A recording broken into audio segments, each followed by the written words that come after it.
All right, now let's discuss this further. Let's bring in political analyst Mr. Enoch Maponya. Mr. Maponya, thank you so much for your time this afternoon. As you heard in that, that clip, former President Kgalema Motlanthe also echoing former President Thabo Mbeki and Cyril Ramaphosa's sentiments that the party is at its weakest since the dawn of democracy. The concern then becomes, will the ANC, given its position and how divided it has become, be able to then implement some of its policies in line with its vision? One would say for the ANC to remain relevant for the future from its current position of being at its weakest, being at weakest point, it should undertake radical changes around three main issues which I would like to mention as to address the question of corruption, crime, and the land issue. I don't want to go beyond. If they go beyond three issues to be addressed, then they may not be able to actually renew themselves for the future. I think that is what is needed right now. The question of political rhetoric and talking in general terms, I think we should pass that stage from now onwards and be able to advise the ANC in their face to say to them, please undergo radical changes that to remain relevant for the future. Let me explain what I mean by addressing the question of corruption. The public service, which is run by the ANC as the ruling party, must take the lead in fighting corruption in terms of insourcing the bulk of public service functions. Otherwise, if the public service continues to be over-privatized as it is today, then I don't see how the ANC is going to succeed in fighting corruption. Most duties in the public service should be done by public servants themselves, rather than letting it be done by people who apply for tenders and so on. Because it's not easy to manage tenders, because a lot of people want to make easy money through tenders. So the first thing that they must do is, for instance, at a local government level, they must insource most of the duties. And then here and there, you can't actually do away with tenders, but you will have them here and there and introduce strict measures to be transparent about tenders and to monitor them, that they are done, implemented properly for the outcomes. I think let me stop there. Now, Mr. Maponya, I know you mentioned corruption, and I'm glad you did, because, earlier this month, we know that, during the memorial service of the late J.C. Duarte, former President Thabo Mbeki, in fact, tore into the ANC over various issues, as you've mentioned, but in the main, saying that the party had failed to deal with its own renewal policies. And then, of course, he mentioned on a national scale, unemployment, poverty, and inequality in the country, still a huge problem. Let's stick with the issue of what it calls in its policy documents as organizational renewal. What can we draw here as the key focus areas of the party in as far as renewal is concerned?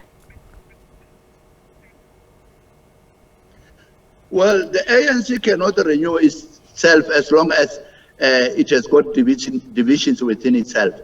They are trying to do something with the so-called step-aside rule, which to me, I think, it will take them nowhere. They need to stick to things that can stand the test of time. To me, a thing like the step-aside rule will never stand the test of time. They should immediately scrap it and then stick to what is constitutionally correct in law. The question of you can't renew yourself when you are divided. They should start first with removing divisions within themselves.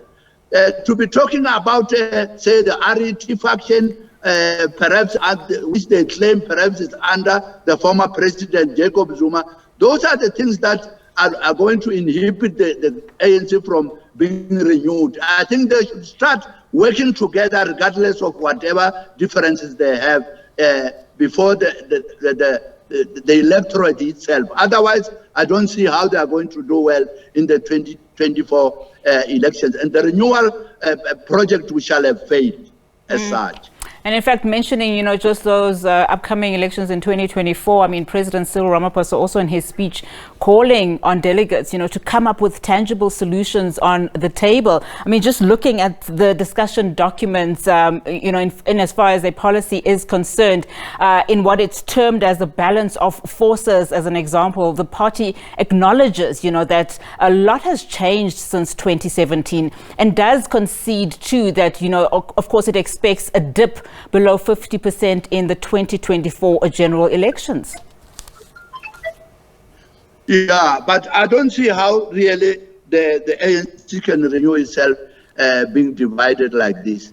And to be talking about one group, like for instance, you remember very well that the question of slaves started at the Polokwane 2007 national conference. Now, up to now, they can't do away with the slave politics, which in itself, if you look at it closely, it's a form of division that exists within the ANC. So the question of renewal will only take place if all forces within the same movement come together and say, let's bury all our differences and work together. And let's try to find one another, regardless of whether we think differently. And as long as they can't come together to think as one unit, I don't see the ANC getting renewed. And what it means is in 2024, they might experience what they did not expect to get a percentage below 50%.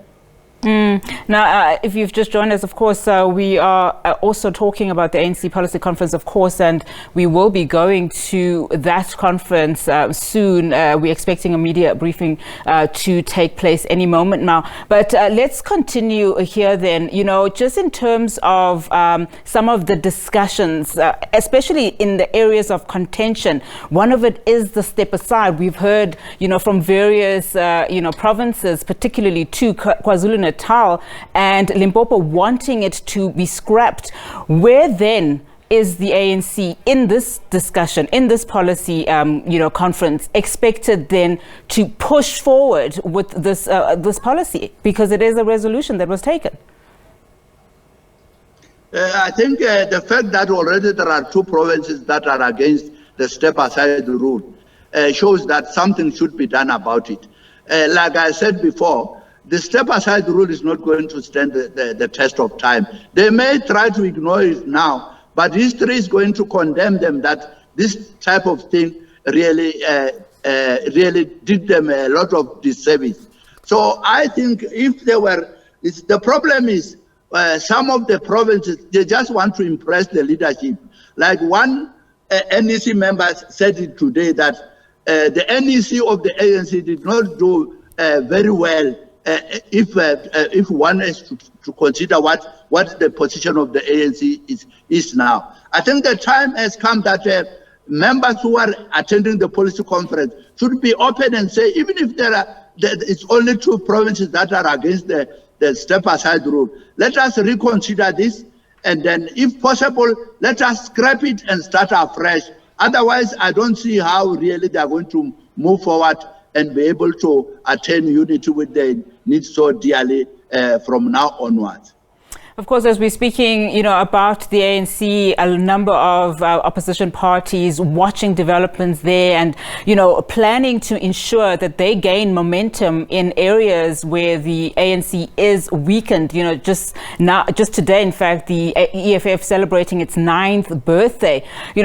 Some of the utterances made there by its president, Julius Malema, calling for the president to actually be removed out of that office. But talk to us about the EFF. EFF, where do you see areas, that the party can be successful in ensuring that they are able, to gain key leadership in municipalities and the metro? We've again heard, Julius Malema reiterating that it plans to, increase its membership by at least 1 million by the end of this year.